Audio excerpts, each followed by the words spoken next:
William Ruto ameanza ziara ya siku 4 katika eneo la magharibi mwa Kenya akiahidi kuimarisha sekta mbalimbali na huduma kwa wananchi. Ziara hiyo inalenga kutathmini na kuzindua miradi ya maendeleo katika kaunti kadhaa za ukanda huo.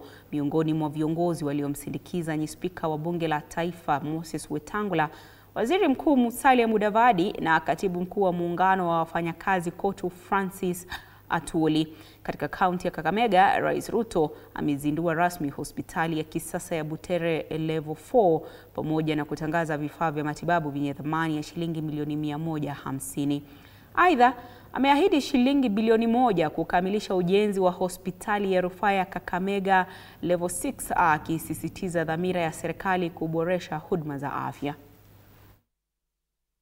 Ikiwa kwa mapenzi ya Mungu kiongozi wa taifa letu la Kenya, ya kwamba ile ubaguzi ya zamani, ile chuki za zamani, ile ukabila imeturudisha nyuma miaka nyingi. Tumesema hiyo ukabila tunafungia katika kaburi la sahau, tunaungana, tunashirikiana, hakuna sehemu ya Kenya itabaguliwa tena.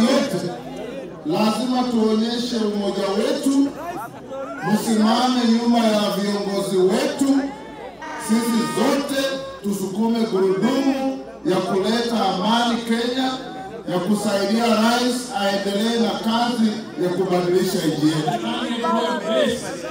Ambaye mwongozo na Ruto na mzee wetu Raila walikuja na sisi wote tuko hapo. Hiyo ndio meli.